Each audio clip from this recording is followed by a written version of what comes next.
me a great love for, thanks Brent.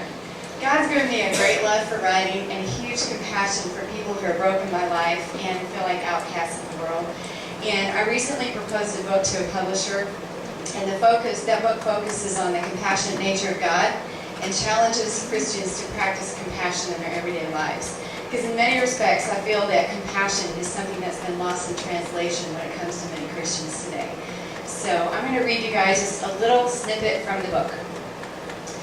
This is what the Lord Almighty says. Administer true justice, show mercy and compassion to one another. Do not oppress the widow or the fatherless, the alien or the poor. In your hearts do not think evil of each other. Zechariah 7:9-10. If a pregnant, unmarried teenage girl were to walk into your world, how would you see her? Would you see her as someone who has low moral values? Would you point your finger at her and whisper behind her back, how did she get herself in that position? Or would you see her as someone who had a choice and had the courage to choose life? If you were to encounter a homeless woman as you walk down the street, would you see her as a lowly non-entity? Would you see her as someone who is irresponsible and has no ambition? Would you see her destitute condition as being her own fault? Would you even see her at all? Would you turn your head and look the other way? Or would you see her as someone who once had dreams that have now been broken by addictions she cannot overcome? Would you see her as someone who has the same basic needs as you do for shelter, love, and friendship?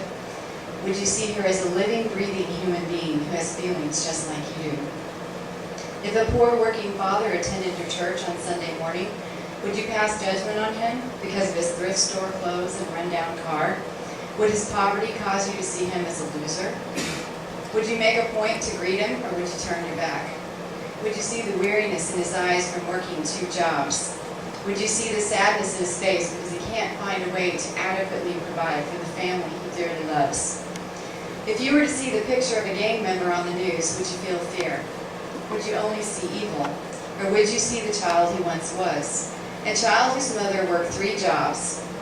A child who was left alone day and night because there was no money for child care. A child who's never met his father, a child who had such a need for family that he settled for the only kind of family that presented himself, the sense of family found in the gang. If you were to see Christ face to face in our world today, would you see him as a social outcast? He was. Would you see him as a convicted criminal? He was that too. Would you see him as a homeless person with no place to lay his head? Would you look down on him because of his lack of material belongings and simple clothing? Would you turn your head and look the other way? Or would you see a man full of God's love, wrongly accused, sacrificing everything for mankind? Would you see the perfection and the beauty? Would you see the mercy and the grace?